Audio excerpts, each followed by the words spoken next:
Forward Base Sawano at Xeno Island by Tactical Cat. Part 4. Brave the Ocean. Episode 9. 1,000 Beliefs. Captain Thulner, Captain Yuki, addressed P.O. Choconut. You've reviewed the new material Lieutenant Commander Sten wrote up. Choconut placed a stack of patient files down onto the counter. Thulner stood at the bedside, pulling on his belt, boots strongly laced, already prepared to resume normal duties. Captain Kin just launched out, continued Choconut. He's the last besides you two.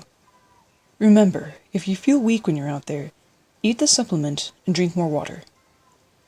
Choconut placed a container of glucose cubes onto the nightstand in between their beds. Over the next few days, he fully expected Save to receive reports of two captains fainting on the bridge in the middle of giving orders.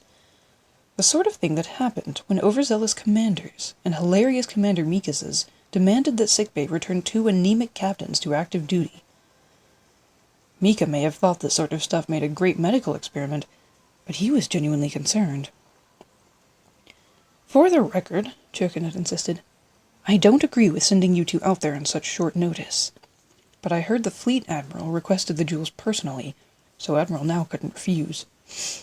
You got lucky. I would have found my way out somewhere, joked Thulner. He had always found Petty Officer Choconut quite serious in his medical evaluations. Out of the entire personnel staff at Sawano Base, Choconut was the only one who had never fully condoned his personal hobby of taking bullets for friends. Lieutenant Commander Mika pretty much endorsed it. But anyway, explained Thulner more seriously, I just went over the examination report. I feel great, and they got the XLTT suited up ready. She's ready to take to the water again. Choconut had been adamant about not releasing them for a few more days, but Lieutenant Commander Mika had decided to authorize a temporary mobilization. There was really nothing he could do about the situation.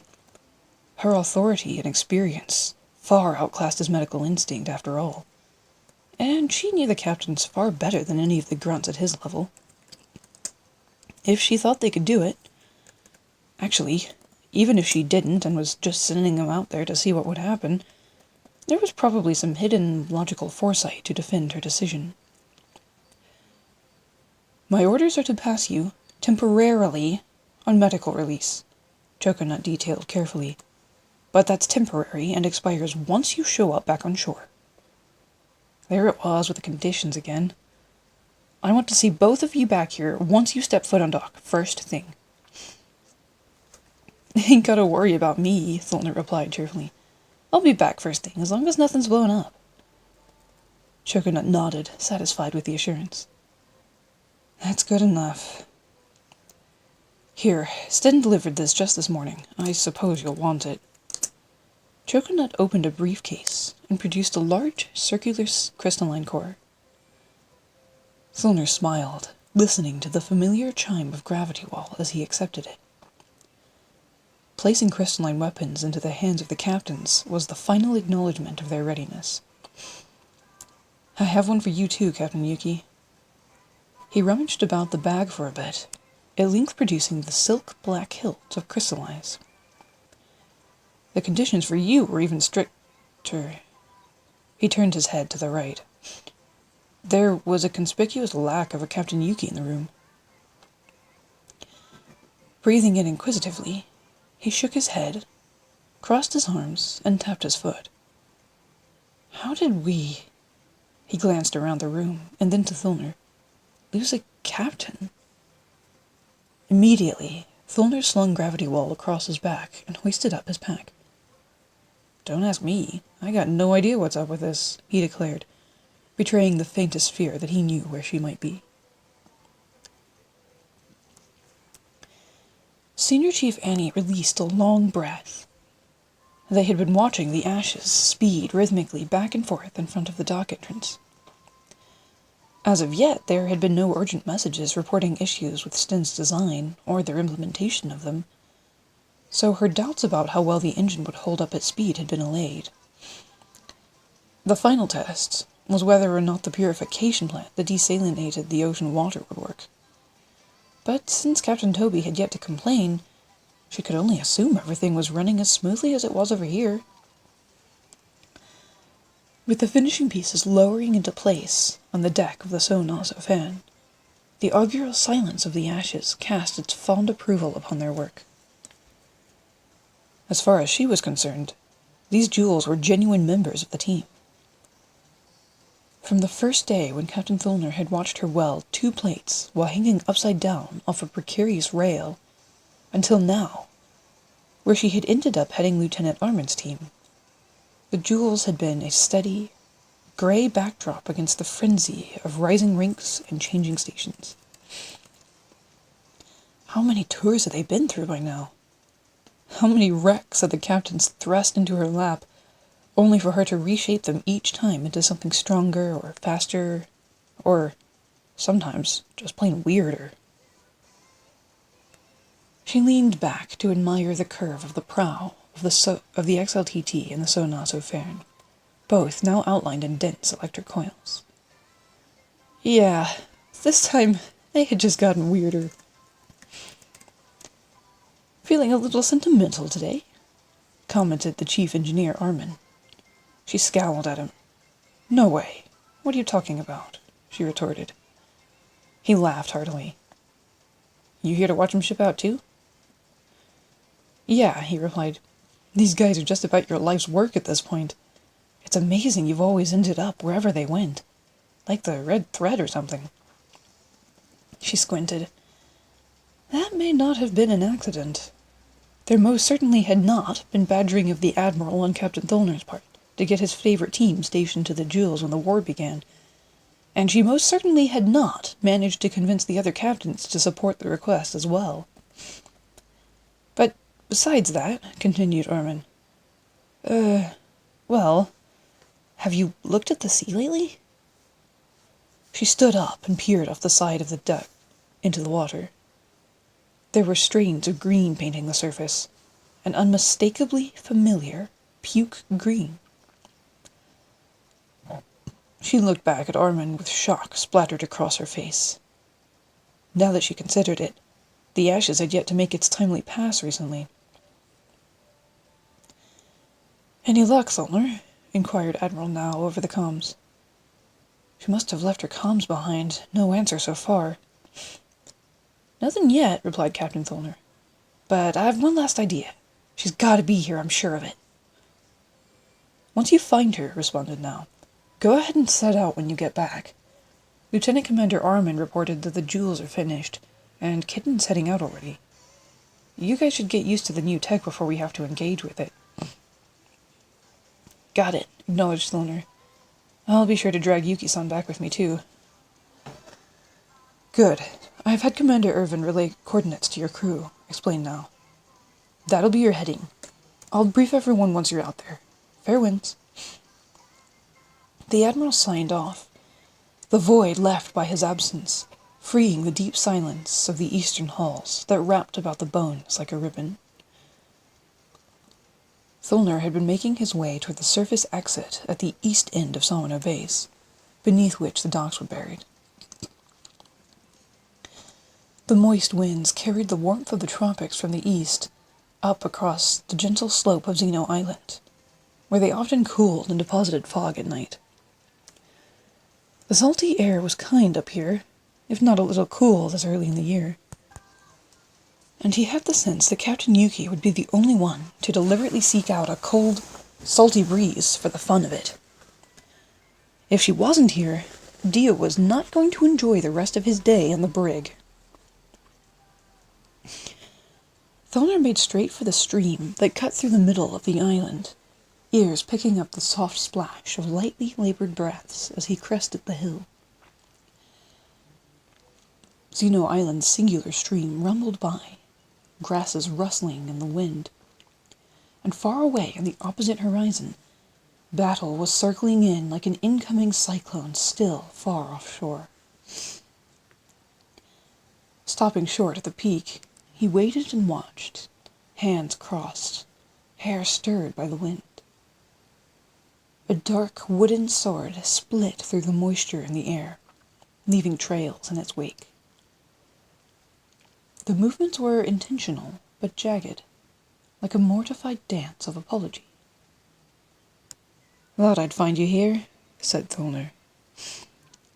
Yuki tilted the sword into high guard, pulled her arms closer in, and with a purposeful step, snapped it to the side before sheathing it into her left palm.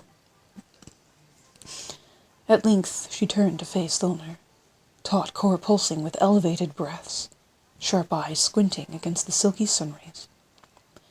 "Are you—" Not that he needed to ask. "You been training up here?" She nodded to confirm, her figure stiff against the background clash of sky and ocean. "Yes," she said simply.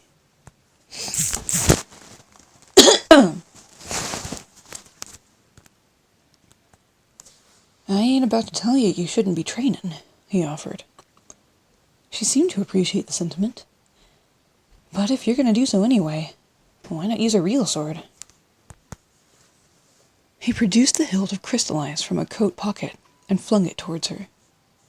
She caught it from the air and grasped it gingerly. Until the pain in her body surrendered and she had reclaimed the right to wield her sword, she had fully intended to stand in this salty wind and train, and train, and train. It was too early to pick up CRYst-Alise again. "Sten fixed it up and sharpened the edge," reported Thulner. "He's ready for you." But that wasn't the question. CRYst-Alise was always ready. Every crystalline weapon had been born ready, damaged or not. They would always serve their masters with unflinching loyalty, dying anew to gift their captains another day anew. Of course CRYst-Alise was ready. Was she? Yuki unsheathed the blade by completing a circuit in the handle with the press of a button. Brilliant white crystals pieced together before them into the air. The balance is intact, she thought, drawing it into high guard and then lowering the tip. But it's heavier than I remember. Did Sten add extra metal reserves? There was a respectful silence as she appraised the blade, Thulner appraising them both. Or have I lost my strength? At length she turned to him. "I shouldn't be here," she admitted. "I'm being reckless." Thulner smiled in humored accord. Though stifled behind bantering laughter, her spirit had wavered that morning in sickbay when she had unsheathed the ragged remnants of a broken blade. Those memories had seeded within her a much deeper responsibility for the station of sword-bearer. "I couldn't fight the compulsion to test my remaining strength," she qualified. No, that's not true, he thought. Not completely. There was another layer behind the expressionless glare and the quiet tones of her words. "I just needed to know," she explained as if to herself. "So, what have you discovered?" he inquired gently. This was the part where the heroine broke. This was where there were supposed to be tears and anguished declarations of weakness and indiscipline. He could almost forecast a vulnerable admission of pain and imperfect guilt alighting atop the sleeping chest of Xeno Island, the basest emotions of insecurity plaguing the wind. They had reached that part in the Stoic's story. Ka-ching! With a quick strike, the sharp of her blade floated at the neck of a tall man. He had a knife in hand, pointed downward as if to strike from behind. Thulner turned nonchalantly, releasing his pre-prepared grip of gravity wall. He thought there had been a breath down his spine, but he had failed to sense the knife about to split his head open. "That 1,000 beliefs," Yuki replied, "have salvaged my soul, and that my spirit is unsundered." Her response assuaged his anxiousness. Yuki would never break down so easily. The captains would never break down so easily. There was no need here for tears. "Thanks for the save," he cheered, encouraged by what had transpired. Just... She buried her face behind the bend of her elbow and sword hilt. Don't tell the Admiral. She was easily embarrassed, though. Gotcha, he chuckled. This just means you better do it when we get back. Splosh! The roar of distant artillery slapped up a circle of water. The ashes. They traded alarmed glances. Whir! Bleep! Whir! The red warning lights from the dock flashed on, spilling into the sea where it scattered back up just beyond the entrance below. The dock alarms pealed. It's Tobi-san, observed Yuki, whacking the man at the base of the neck with the flat of the blade. He collapsed promptly, allowing Thulner to hoist him up for a trip to the brig. His dog tag slipped out from behind his collar as Thulner lifted him over the shoulder. They read, Rad Talpa, 883-727-1041. AB negative. Breatharian. I wonder what he wanted, considered Yuki, reading the dog tag. The timely base-wide broadcast from the voice in the sky played out. Oh, were there orders to sortie? I must have forgotten my comms device. She sheathed CRYst-Alise as they made off toward the entrance. Yeah, Thulner confirmed. The Admiral wants to brief us after we ship out. I'll hand this guy off to Tobi-san and meet y'all out there.